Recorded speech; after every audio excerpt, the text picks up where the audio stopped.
यहाँ तक अगर मुझे अपनी जान की कुर्बानी भी देनी पड़े मैं दूंगी, अपनी जान दे दूंगी, लेकिन मैं अपने पति के लिए इंसाफ लेके रहूंगी। उसके कुछ आई विटनेस भी हमारे यहाँ पे जिसमें उन्होंने ये बात बोली, ऊपर से पिस्टल लेके आ, कोक करके लेके आ, मैं इसको गोली मारूंगा। दोस्तों ये इस दिल्ली का लक्ष्मी नगर एरिया है। मेरे पीछे जो आप मकान देख रहे हैं 5 मंजिलों का मकान है। इस मकान का जो मालिक था उसको किराएदार ने मार दिया, और किराएदार ने इसलिए मारा क्योंकि मकान मालिक ने अपना वो फ्लोर बेच दिया था। और इस बात को लेकर किराएदार इतने गुस्से में हुआ कि उसने मकान मालिक को पीट कर मार दिया। आप देख सकते हैं इस समय घर में पूजा चल रही है। तमाम जो लोग हैं परिवार के रिश्तेदार यहाँ पर जुटे हुए हैं और आत्मा की शांति के लिए हवन कर रहे हैं। ये अपने तरह का एक विरला मामला है कि मकान मालिक को ही किराएदार ने नहीं बख्शा, मार दिया। और अब जो उसके गैंग के लोग हैं वो परिवार के लोगों को धमका रहे हैं। लगातार आना जाना बना हुआ है। लोगों का आरोप है कि जो उसके साथी थे वो व्यक्ति तो अभी पुलिस की कस्टडी में है, लेकिन जो बाकी जो लोग थे वो अभी भी आ रहे जा रहे हैं। उनकी पत्नी हैं लक्ष्मी चंद जी की। आंटी जी कैसे मामला हुआ, क्या था मामला? मेरा नाम सीमा है और हम लोग यहाँ से मकान शिफ्ट कर रहे थे। वो आया और आकर के कहने लगा तूने ये नवाब अली जो कि हमारे यहाँ 3rd फ्लोर पे रहता है, हमने वो 3rd फ्लोर बेचा है। उस फ्लोर का ओनर राजीव गुप्ता है। उसने आकर के बोला नवाब अली ने मेरे को कि ये मकान तुमने मेरे से बिना पूछे क्यों बेचा। मेरे पति लक्ष्मी चंद ने कहा मेरी मर्जी, मैंने बेच दिया। उनने कहा तेरे को पता नहीं मैं दिल्ली शहर का कितना बड़ा बदमाश हूँ। उन्होंने बोला होगा भैया बदमाश, हमें क्या लेना देना है। उनने जाकर के मेरे पति के पहले 2 चांटे मारे, थोड़ी सी आपस में इनकी वो हुई। इतनी देर में उसकी वाइफ आई, उसने उनको पकड़ करके मेरे पति को झंझोड़ के मारा और एक गमला खींच के मारा। एक उनका कोई चोटी वाला लड़का है, मैं उसका नाम नहीं जानती, वो आया है, वो डंडा लेके आए हैं। मेरे पति को डंडा भी मारा, गमला खींच के मारा। मैं पैरों में सिर देती रही भाई छोड़ दे। ये सब आपके साथ सामने हो रहा था? मैंने उसके पैरों में सिर दिए हैं कि नवाब मेरे पति को छोड़ दे, तू मेरे पति को छोड़ दे। वो मारता रहा और कहता रहा मैं इसे जान से मार दूंगा, ये समझता क्या है मुझे, और गंदी गंदी गालियां निकालता रहा। मेरे पति पता नहीं किधर से निकल के चले गए। वो थाने पहुंचे हैं। थाने जाकर के उन्होंने लिखत में अपनी स्टेटमेंट दी है कि नवाब अली से मेरी जान का खतरा है, वो मुझे मार देगा। थाने के बाहर आते उन्होंने अपना दम दे दिया। उसके बाद में नवाब अली के 10-12 लड़के जो कि उसके 3rd फ्लोर पे बैठे हुए थे, नवाब अली ने भागने की कोशिश की लेकिन पुलिस ने उसे अरेस्ट कर लिया। मेरे साथ कोई इंसाफ नहीं हुआ।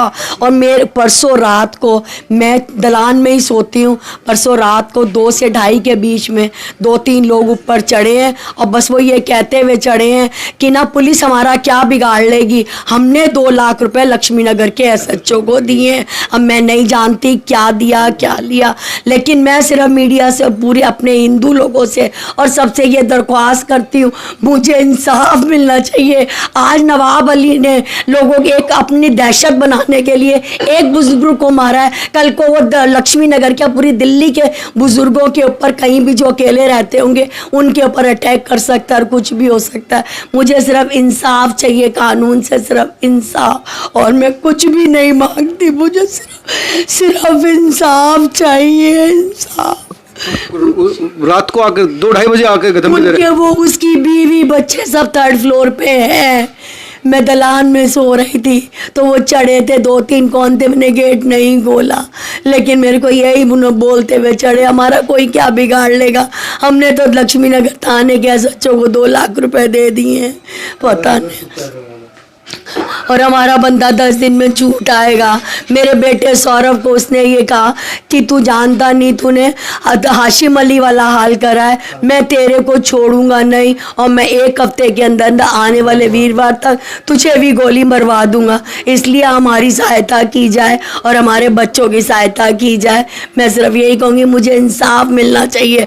अगर मेरे को इस थाने से इंसाफ नहीं मिला मैं आगे जाऊँगी ACP DCP या जहाँ तक मुझे जाना पड़े, यहाँ तक अगर मुझे अपनी जान की कुर्बानी भी देनी पड़े मैं दूंगी, अपनी जान दे दूंगी, लेकिन मैं अपने पति के लिए इंसाफ लेके रहूंगी। बेटे को धमकी दी? मेरे छोटे बेटे सौरभ को धमकी दी है सामने खड़े होकर के। कहाँ से? वो तो पुलिस के गिरफ्त में था, फिर धमकी? पुलिस गिरफ्त में आने से पहले मेरा बेटा आ गया था। जब उसको ये पता लगी कि मेरे पापा को मार दिया है तो वो भागा हुआ आया है, तो वो वहाँ पे था, गाड़ी से भाग रहा था, तब उसने धमकी दी है कि ना जैसे मैंने तेरे बाप के साथ में तेरे बाप को मारा है अभी, वैसे ही मैं तेरे को 1 हफ्ते के अंदर अंदर जान से मार दूंगा और गोली डलवा दूंगा। मैंने अपनी बेटी सोनल को फ़ोन करा, उसने कहा मम्मी तुम मेरी बात करो, लेकिन उसने कोई बात नहीं करी। मैं हाथ पैर जोड़ती रही, पैरों में पड़ती रही, जो जिसकी वीडियो मेरे पास है कि नवाब छोड़ दे छोड़ दे, उसने नहीं छोड़ा। मेरा आदमी बुजुर्ग था। अगर ऐसे ही बुजुर्गों के साथ नाइंसाफ़ी होती रही तो दिल्ली शहर में बुजुर्गों का रहना दुश्वार हो जाएगा। सिर्फ गुंडे रहेंगे और पुलिस उनको प्रोटेक्शन देती रहेगी गुंडों को। हम जैसों के लिए कोई भी वो नहीं रहेगा। इसलिए सिर्फ आखिरी बार कहूँगी मुझे इंसाफ दिला दो, नहीं तो मैं अपनी जान दे दूंगी और उसके जिम्मेदार पुलिस वाले और खुद नवाब अली होगा। बस। आपके बेटे यहाँ पर है, क्या नाम है आपका? आपको धमकी दी थी? मेरा नाम सौरभ है। आप कहाँ थे उस वक्त? हम लोगों का घर शिफ्ट हो रहा था, मैं वहाँ पे सामान लेने के लिए गया हुआ था। मेरे फादर साहब से मेरी बात हुई तो मेरे फादर साहब ने बोला कि तुम जाओ और जाके क्या नाम है घर का थोड़ा सा डेकोरेशन का सामान ले लो। तो कुछ देर बाद मेरे पास कॉल आता है, मेरा एक ब्रदर है जो हमारे यहाँ काम करता है, अभिषेक, उसका कॉल आया, उन्होंने बोला कि भाई पापा को ना नवाब ना बहुत मार रहे हैं। मैंने बोला आप मेरी उससे बात कराओ, मैंने स्पीकर ऑन करो और उससे मेरी बात कराओ। उसने फ़ोन पे बात नहीं करी, मैं मम्मी को फ़ोन मिलाता रहा, मम्मी ने मारता रहा, मतलब बात करने के मूड में बिल्कुल नहीं था। हाँ, उसने लिटरली यही बात बोली कि आज मैं तुझे जान से मार दूंगा। अब जैसे मैं वहाँ से निकला, मैंने अपने पिताजी को फ़ोन करा तो पिताजी ने मेरे को फ़ोन उठा के इतना बोला कि ना यार ये ना मेरे को मार रहा है, तू फटाफट आ जा। मैंने बोला पापा जी आप कुछ मत करो, आप सीधा ना थाने की तरफ भागो। पापा थाने की तरफ गए, थाने की तरफ जाते साथ ही पापा भागते हुए गए। मैंने पापा जी से पूछा आप कहाँ पे हो? कह रहे मैं थाने में एक एप्लीकेशन लिख रहा हूँ। पापा ने जैसे एप्लीकेशन लिखी तो वहाँ पे इमीडिएटली मेरे 2 लड़के वहाँ पे पहुंचे। उन्होंने बोला भाई पापा की ना तबीयत खराब हो रही है। मैंने पापा से बात करी, करे यार तूने यहाँ पे आ जा, मुझे ना थोड़ी सी घबराहट हो रही है। अब पापा इसलिए ज़्यादा घबरा गए थे क्योंकि जिस टाइम पे उन्हें मारा और उसकी वाइफ ने मारा और साथ में एक और लड़का था चोटी वाला, उन्हीं का साला था, वो मुझे थाने में मिला। जिस दिन मेरे फादर साहब की डेथ हुई है, डेथ होने के बाद वो मुझे दोबारा मिला है और लॉकअप में बंद है। और इवन इसकी सीसीटीवी कैमरे की फुटेज भी थाने में मिल सकती है कि लॉकअप रूम के पास कोई भी अननोन पर्सन नहीं जा सकता, ठीक है। और वहाँ के जो संतरी थे वो वहाँ पे वो सामान लेके खाना लेके उसके लिए जा रहे हैं वहाँ पे। मैंने इमीडिएटली, हम लोग नीचे उतर रहे थे, मैंने देख लिया कि यार जो हमारे पिताजी को मार रहा था वो तो सीधा सीधा लॉकअप में उसको खाना देने के लिए जा रहा है। मैंने इमीडिएट वहाँ पे शाउट करा, एक आरोपी दूसरे आरोपी से मिलने जा रहा है। एग्जैक्टली हमने वहाँ पे बोला कि उसकी वाइफ तो घर पे है और क्या नाम है जिस आदमी ने डंडा दिया है, डंडा सीसीटीवी कैमरे में आ रहा है डंडा देते हुए, उसकी वाइफ मार रही है मेरे पिताजी को पीछे से, वो गमला मार रहा है, उनकी छाती के पास गमला लग रहा है, डंडा लग रहा है। और मतलब उन्हीं मतलब जिन्होंने क्राइम करा है वो वहाँ पे उसको खाना देने के लिए जा रहे हैं। सीसीटीवी कैमरे के फुटेज पुलिस ने नहीं देखे कि कितने लोग इन्वॉल्व थे? सीसीटीवी कैमरे की फुटेज देखी, उन्होंने देखा कि उसकी वाइफ भी थी और साथ में वो लड़का था, उसको अरेस्ट ही नहीं करा। कह रहे हम कर ही नहीं सकते उसको अरेस्ट। मैंने बोला क्यों? कह रहे धारा 304 लगी हुई है। मैंने धारा 304 लगी है, किस चीज के लिए लगाई है? मैंने मेरे पिताजी घबरा गए थे, उन्हें डर था कि अगर मैं दोबारा वापस जाऊंगा मैं मर जाऊंगा। मैंने डरी तो इसी चीज का था कि मैं वापस जाऊंगा। धारा 304 लगी का इसका मतलब क्या है कि अगर किसी आदमी की मर्डर में कई लोग इन्वॉल्व हैं तो सबको क्यों नहीं अरेस्ट किया जाता? वो इसलिए ना क्योंकि इमीडिएटली उसकी वाइफ ने और उसने मिलकर 2 लाख रुपए एसएचओ को बचाए।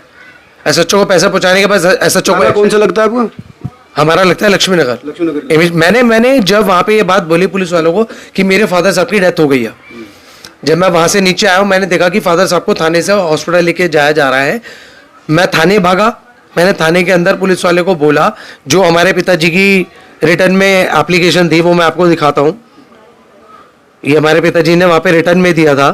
एप्लीकेशन देने के बाद दम तोड़ा? एग्जैक्टली एप्लीकेशन जैसे हमारे चोट जो ज्यादा लग चुकी थी, मतलब पोस्टमार्टम हुआ तो उसमें क्या आया? पोस्टमार्टम में हमारे पिताजी के छाती पे निशान थे, यहाँ पे हमारे पिताजी लिख के मरे हैं। ये हमारे पिताजी ने लिख के मरे कि मेरे को नवाब अली से डर था। ये साफ हमारे पिताजी ने लिखा है। ये लिखते के साथ ही हमारे पिताजी की 2 मिनट बाद डेथ हो चुकी थी। ये लिखने के साथ ही हमारे पिताजी हार्ट अटैक हुआ डर की वजह से। एग्जैक्टली वही हुआ है क्योंकि उनने इतने सारे बंदे बुला लिए तो उनने उसकी एक रिकॉर्डिंग है हमारे पास जिसमें उनने ये बात बोली है जो मैंने हाशिम का आज से कुछ टाइम पहले उसको एक हाशिम नाम के लड़के ने मारा था। किसको? नवाब अली को। अच्छा। तो उनने उसके ऊपर गोली चलवाई थी नवाब ने। हाशिम के ऊपर। हाँ, अच्छा। तो उसने ये बात बोली जो मैंने हाशिम के साथ करा था वही अब मैं तुम्हारे साथ करूंगा। वो ये बात लिटरली उसके हमारे पास ऑडियो रिकॉर्डिंग है। इस बात से अंकल जी घबरा बूढ़े हो वैसे ही हो रहे थे, घबरा वैसे गए होंगे और चोट लगी थी शरीर में। और उसके कुछ आई विटनेस भी हमारे यहाँ पे जिसमें उन्होंने ये बात बोली, ऊपर से पिस्टल लेके आ, कोक करके लेके आ, मैं इसको गोली मारूंगा। उसके आई विटनेस हमारे पास इतने हैं। हमारा जो सामान लेके जा रहे थे, हमारा लगेज लेके जो जा रहे थे रिक्शे वाले, उन्होंने ये बात बोली। और गली मोहल्ले के कई लोग जो उनके पैरों में गिर रहे थे कि मत मारो, ये बुजुर्ग आदमी है, तो मैं बात बोल रहा था मैं आज इसको गोली मार दूंगा। अब हमारे पिताजी की 70 साल की उम्र थी, वो इतने घबरा चुके थे कि मेरे साथ ना तो मेरी औलाद खड़ी है, ना तो मेरे साथ कोई और खड़ा है, कि अगर मैं दोबारा वापस चला गया तो मैं मर जाऊंगा। क्योंकि पिताजी थाने की तरफ इसलिए भागे कि मुझे एग्जैक्टली मुझे पुलिस वाले बचाएंगे। लेकिन पुलिस वालों ने ऐसा कुछ भी बस लिखा और लिखते के साथ ही दैट्स इट, खत्म, लिख दे, एप्लीकेशन दे दे।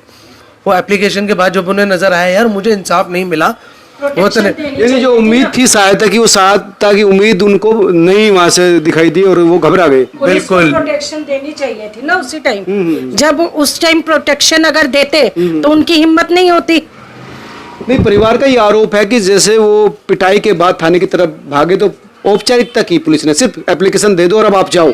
लेकिन वो बुजुर्ग आदमी इस बात से घबरा गया कि जहां जिस पिटाई से मैं बचने के लिए इनके पास आया था, इन्होंने तो हेल्प की नहीं। पुलिस की ड्यूटी बनती क्या है? पुलिस की ड्यूटी यही बनती है जो आम नागरिक है उनकी हेल्प करें।